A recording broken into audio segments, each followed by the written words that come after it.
of Deputy Minister of Interior, Ms. Thirarat Samdetwani, who will preside over the opening ceremony.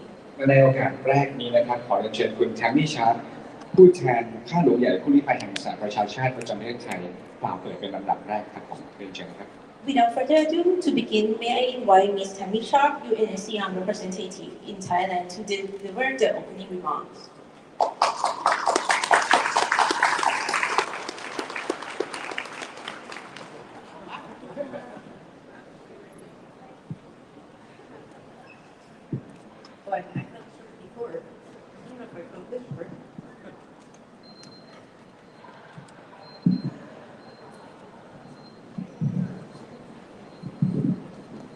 I think I'm going to have to hold this.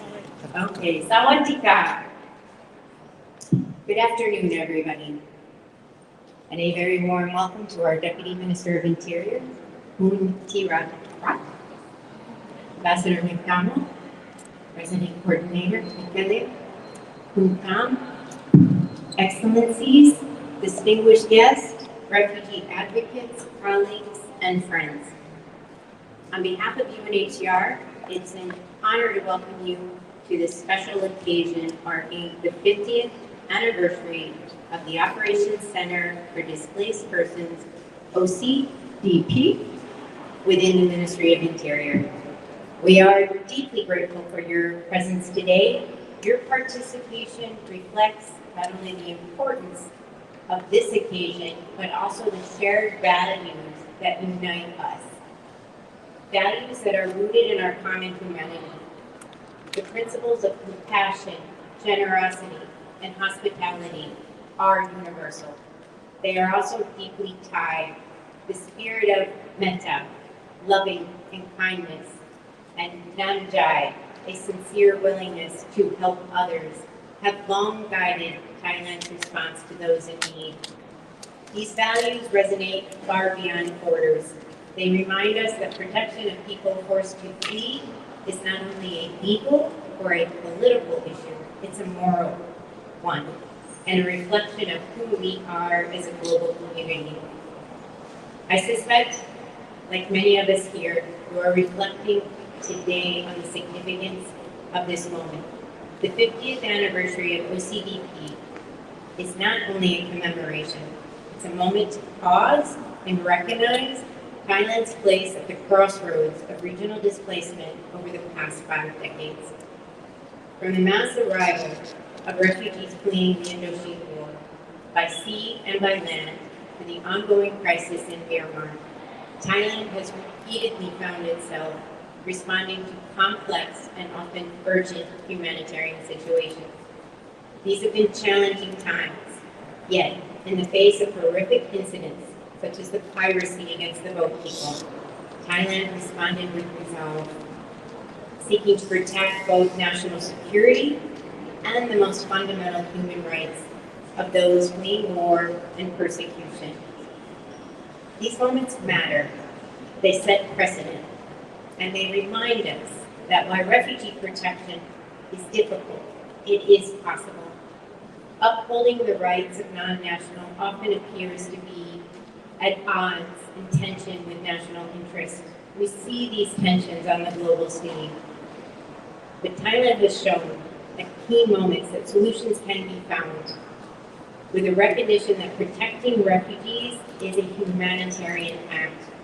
The recent cabinet decision to allow refugees the right to work is another such moment, and one that signals adaptability and a willingness to forge new paths. For refugees, this decision offers hope. Many have lived with anxiety about their future. The right to work is not just a policy. It's a pathway to dignity and independence and contribution. At UNHCR, we hold a firm belief that refugees are not a burden. They are assets. And this exhibition brings that belief to life.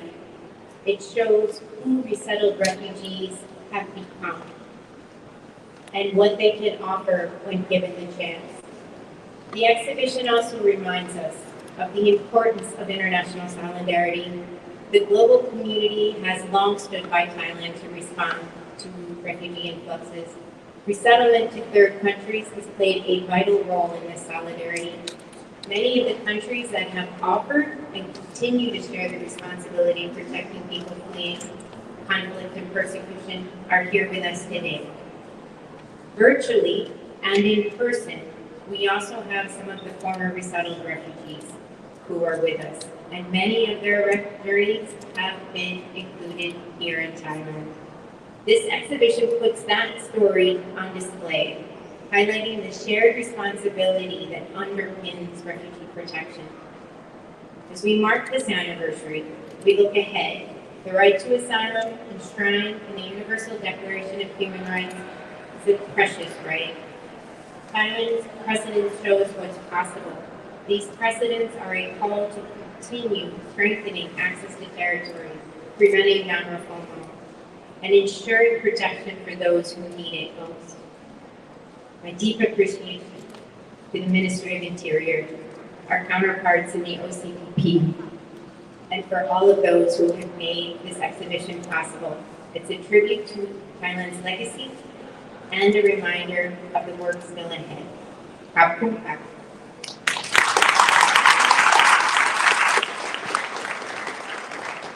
และในโอกาสต่อไปครับขอกราบเรียนเชิญท่านรัฐมนตรีช่วยว่าการกระทรวงมหาดไทยนะครับท่านธีรรัตน์สำเร็จวานิชร่วมเป็นเกียรติในการกล่าวเปิดครับผม Next, may I invite Deputy Minister of Interior, Ms. Kiran Singhatwani, to officially launch the exhibition.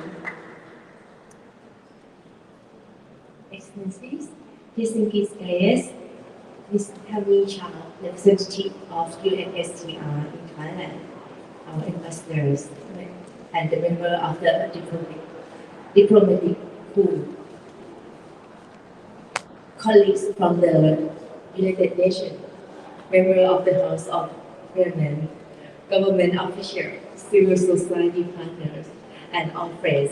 I'm actually excited, and it's because of everyone come here to celebrate the success of our goal to do the good job together.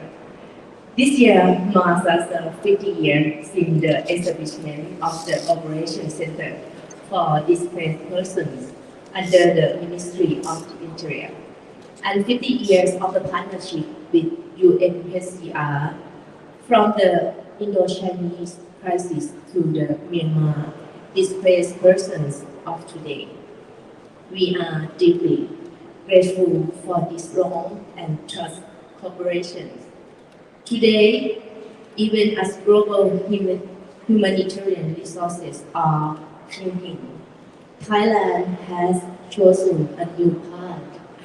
For the first time, Myanmar displaced persons in shelter along our border are being granted the right to work legally.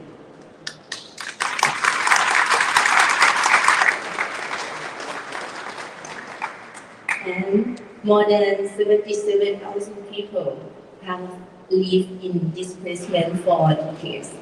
Many born and raised in Thailand. They are not strangers, but they are part of our society and also for our future.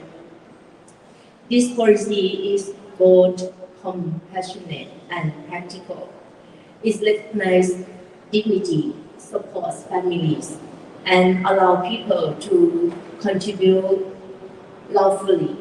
It also reduces dependence on aid, help meet labor needs, and promote stability along the border. Most importantly, it reflects Thailand's belief that displaced persons are not merely recipients of care, but they are resilient individuals who can help build our shared future. The local Thai government remains firmly committed to advancing its policies and in concrete, transparent, and sustainable manner, while placing great importance on cooperation from all sectors. In this regard, financial support from UNHCR and partner governments would be instrumental in enhancing the effectiveness and continuity of joint efforts toward our shared objectives. In a world facing deep uncertainty, Thailand chooses a path of hope. And here, in this moment, we believe we can find that hope together. Thank you very much.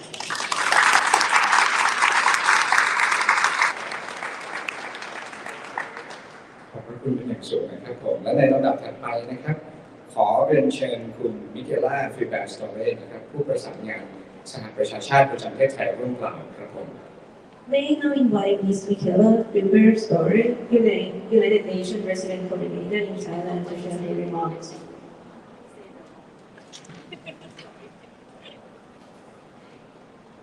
Savadika,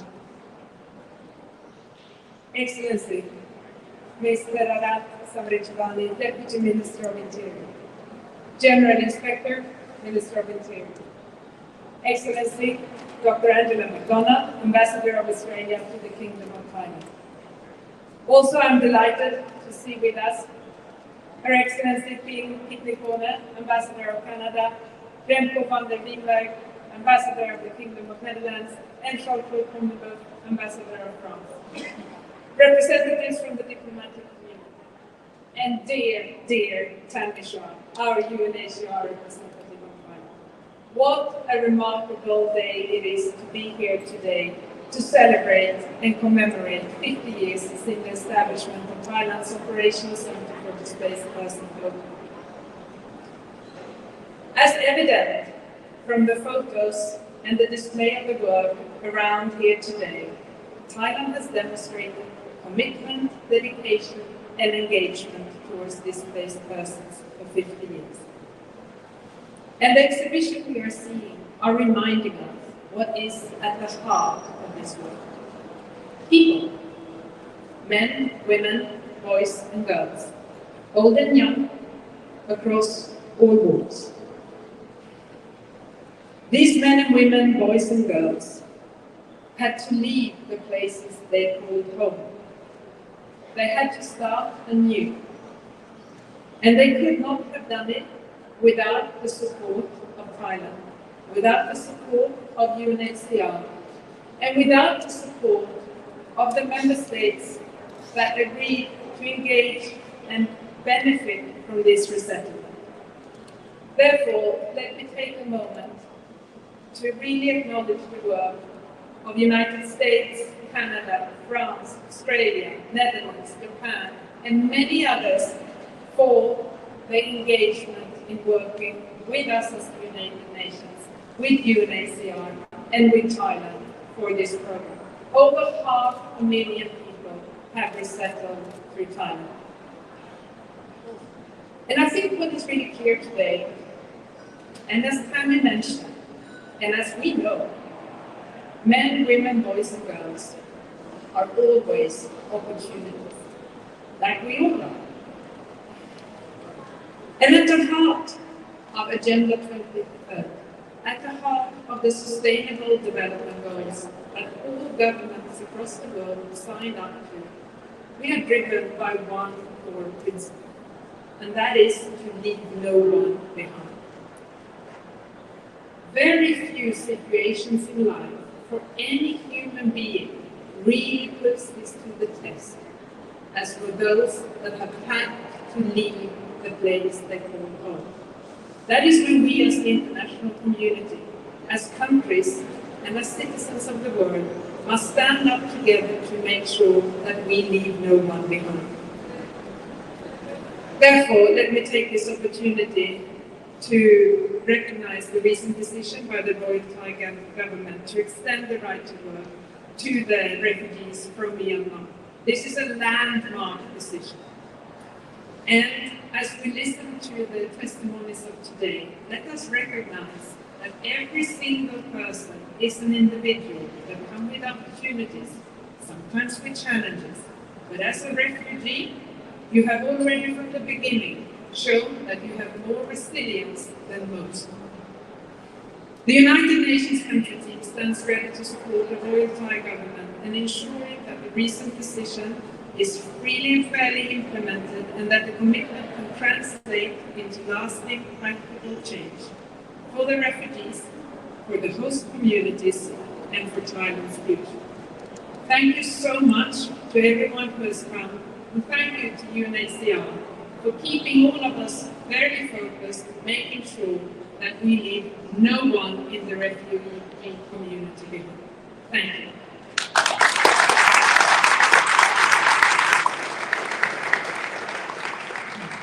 คุณผู้ชมลำดับถัดไปนะครับขอเรียนเชิญคุณแซงเจน่าแมคโดนัลด์นะครับเป็นข้าราชทูตออสเตรเลียประจำประเทศไทยร่วมกล่าวครับผม May I invite Mr.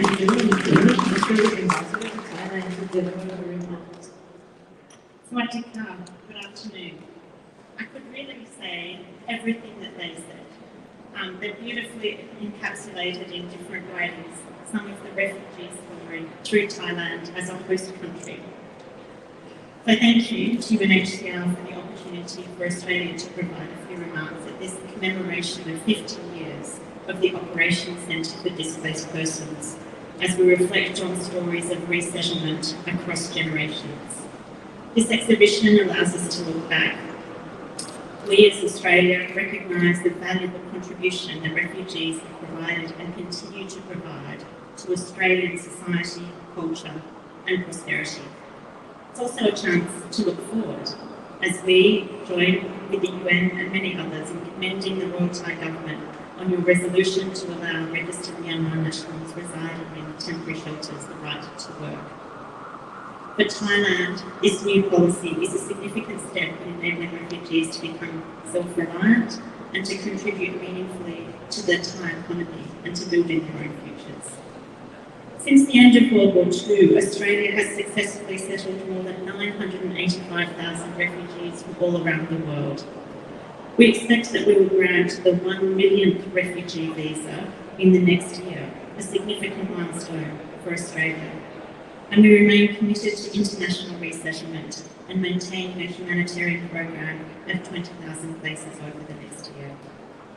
So we'll continue to support countries hosting refugees, while Australia also benefits from the contributions of these new arrivals back to our shores.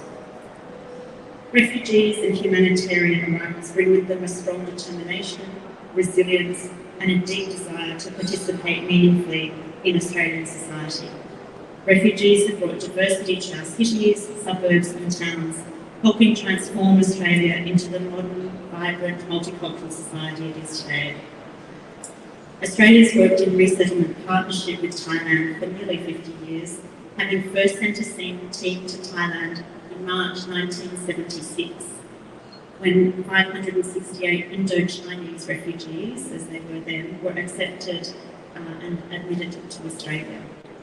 From when someone first arrives in Australia, our settlement services and programs are designed to ensure refugees can rebuild their lives, careers and families, not just in safety, but with stability and security, so they can fulfil their potential.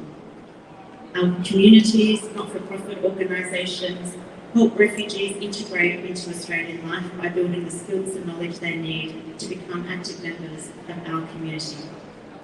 And throughout the years, many refugees have excelled at what they do and made their mark right across our societies. Their entrepreneurial spirit has seen them establish successful businesses, contributing to the economy and creating employment for others. It's critical for us as a nation that we can harness these positive attributes and support these new arrivals to fulfil their unique aspirations as they make new lives in Australia. I particularly look forward to hearing from Mr. Tam Kwan today, now working with UN Habitat but previously resettled from Thailand to Australia, an extraordinary example of what can be achieved when refugees are given the opportunity to rebuild their lives. Thank you. ขอบคุณมากนะครับแล้วในโอกาสต่อไปนะครับเราจะได้มารับฟังเรื่องราวข้อเท็จจริงนะครับของการผู้ลี้ภัยจากคุณแทนหลงเจ้าหน้าที่อาวุโสโครงการตั้งถิ่นฐานมนุษย์แห่งสหประชาชาติหรือ UN Habitat นะครับซึ่งเป็นอดีตผู้ลี้ภัยที่ได้รับการตั้งถิ่นฐานใหม่ไปยังประเทศที่3จากประเทศไทยนะครับ และซึ่งจะได้มาร่วมถ่ายทอดเรื่องราวเส้นทางการเดินทางและประสบการณ์จริงในฐานะอดีตผู้ลี้ภัยและการก้าวเดินมาถึงจุดณวันนี้เมื่อผู้ลี้ภัยสามารถเข้าถึงโอกาสและทางออกที่ยั่งยืนได้นะครับ Now we are honored to welcome Mr. Tam Huang, Senior Officer from UN Habitat and a former refugee who was resettled from Thailand to a third country. He will share his personal journey, experiences, and reflection on accessing durable solution and opportunity as a former refugee.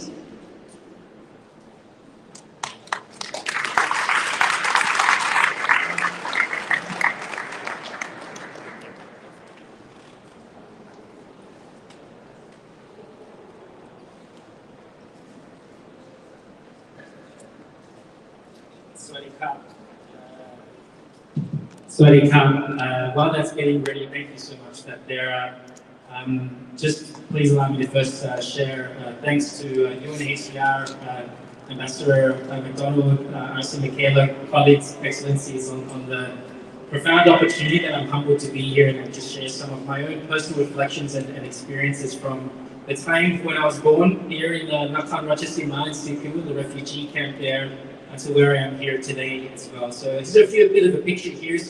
So this is mom and dad back there in the refugee camp. This is back when we arrived in probably in 1983 initially to Songkla. 7 days, 8 nights out at sea to arrive there. It's probably my mom, I think 8 times she tried to leave and finally was successful in being able to make it here to Thailand. Spending about a month down around at a Buddhist monastery in Songkla before transitioning to the Siku refugee camp there as well. So this is my Thai birth certificate. So I have from the time and yeah. And so I have a. I don't think this is a. I think this goes. Oh, good. All right, how do we get that there? So I just also wanted to share. RC Michaela spoke about leaving no one behind. So the Vietnamese proverb I shared here, I grew up with my mom sharing a lot about proverbs because I think that's how she wanted to impart her experiences and also make sure I remembered Vietnamese at the time as well. But La Lang Dun Larak is essentially a proverb that essentially reminds us that we should shelter those that are more in vulnerable conditions, right? And so that we support those that are furthest left behind, essentially. And so it's something that always resonated with me. And Vice Minister Kuntira, you mentioned about the compassion and dignity, and I think that's certainly something that has stayed with me, I think, for my entire life and contributed to how I thought as well. So what did the camp look like, perhaps, in 19 and during this time as well? So this is a camp. Just a picture of there's a community of refugees that have left in the camp, and we maintain contact on Facebook. Some people I've never met, but you make these random connections, and it's fantastic. So they share some of the pictures because I'll share later. A few years later, I went to Nakhon Ratchasima with my parents, but they shared these pictures here, and on the far left-hand side, there's actually still a sign that says the Vietnamese Refugee Center at Nakhon Ratchasima as well, right? So. These are pictures of me. I don't remember much of this, but I rely upon that. But what was life in the camp as well? So upon arriving in Nakhon Ratchasima, UNHCR and the government of Thailand would give some of the key essentials there, particularly blankets. We have a plate that my mom still has until this day. It's a stainless. It's a plate that we still have, and when my aunties and uncles come in, I used to have the plate, right? But it's these memories that they carry with them from that time, and the attachment they have. Of course, with the people of Thailand and everything that was provided, and to them it was something that was so sacred, right? To be able to arrive, and to come out of this situation where I remember she said, it was 7 days, 8 nights out at sea. On the 3rd and the 4th day, the engine of the boat broke. So it was for 4 days you're floating, without knowing if you're going to reach land, right? And they docked just there, and some people swam ashore. Unfortunately, they could swim, but the tragedy is that there are so many, 200,000, 400,000 people by some accounts, and perhaps more of individuals that lost their lives at sea or were attacked, and so those that made it really have a genuine appreciation of countries that have supported them and received them as well. to the extent of keeping the plate 40 plus years and still at home now today, right? But that's a bit of an ideal picture of the camp. The size of an area was probably the size of a bed, double bed, or where I'm sitting here right now. And so when I was born, Mum used the towel and stretched the towel across, and that's where I slept, right? And just to paint a bit of a picture. So at the time of the camp, about 100,000 people, so 10,000 people at the camp. And then as news came, with missions like Australia, I know Norway, Canada, others that were receiving at the time, then I think that news spread and people were coming further as well. But just giving a bit of a picture for those that might not be familiar at the time. Now, I just wanted to talk a little bit about the camp being a place of hope, but also a place where people dreamt, and because of the situation you dream of a better life for you, but while you live, a better life for your children and those that come after as well. So Dad was a city administrator. He looked at issues and was with the former government at the time. Mum was a bank teller. But as he left, I remember in the camp, and Mum tells me about this all the time, and until even when he passed, I know he continually dreamt. So I remember Mum tells me this example of where he received a letter, which at the time was from the mission from the US, and he was so excited. But he had sent a letter to NASA, right? Literally, he sent a letter to NASA, right? And he said, you really have to resettle me because I have this great idea of something that you should do, and it was. I only came about this letter actually after Dad passed a few years ago, 3 years ago. I was going through these letters that he had, and I'm like, what audacity to email the head of NASA and say, you have to resettle me because I have this wonderful idea. And so all throughout, I think his life and when he was in Australia, he came up with these crazy ideas. They started out as small miniature prototypes. They became larger prototypes. We stayed at a low-income housing complex that had about 30 houses there, and he built a 2-story replica of this, and somehow got all the neighbors involved as well. But just wanted to share, I think it speaks to kind of the aspirations of someone in this situation and striving for a better life, and I think this is something that you continue to uphold throughout as well. Of course, I wanted to give thanks to my home country of Australia and Thailand here as well, but Australia for me was just to share a time of immense growth and transformation. My name, Tam Viet Hawaiian, just to share, the Viet is the middle part of my name, and if you translate that into Vietnamese, essentially what it was the moment that Mum landed and my parents landed, they wanted to make sure that Vietnam was something that I still held deep in my heart. So that's why Vietnam is my middle name, and Tam in Vietnamese translates to heart. So Vietnam will always be in my heart. But just to quickly share here, I think Ambassador McDonald, you shared about the immense contributions, I think, of the diaspora, but also the multicultural community. So I think for refugees that then resettle, I think there is a significant part where we go and we come back. We want to understand where we came from, those countries that supported us, but also that have shaped our journey to who we are and who we've become. So these are just kind of pictures of things that were influencing me as well. So as Mum continuously reminding me to give back, I was with the New South Wales State Emergency Service for 10 years in a local community supporting flood and storm relief there. And with the Vietnamese Students Association, which I ended up becoming the president, and with the professional society, I think a lot of it was just bonding with other young Australian Vietnamese and trying to understand, what were our roots and what bound us, why we were different, but why we were the same. I think, these stories here. We ended up doing a lot of fundraising and work, which was to support those that were in need on issues around human trafficking for Vietnamese brides in Taiwan, looking at fundraising for cancer research, supporting disaster relief like with the Queensland Mud Army up there after the floods, and then continuing on and just to share some of the work that we've done with the Australian Youth Climate Coalition, and also then later in Fiji where we supported a cleanup effort there. But I think I just wanted to kind of share here about the immense drive. We hear in some of the interviews that you hear here I know that UNHCR is conducted with Stephanie Stobe and also with Ade Meta and Solomon, and who's now with UNHCR as well. You know, they talk about this resilience and this drive, right? And I think a lot of that, you know, speaks to, I think, that experience there where, you know, no matter where you are, you've come out of such hardship that, you know, you can only grow, right? And you can only become better, but you have a responsibility to support others in that journey there as well. So I think that speaks to a bit of that. So just to share, I only came back about 30 years later to Thailand. So in 2014, I came back. I started a bit of a journey with the UN. I met with the Special Envoy for Disaster Risk Reduction, Margareta Wallström. So she became my mentor, and I ended up becoming a jury member of the Sasakara Award for UNDRR, where I engaged there.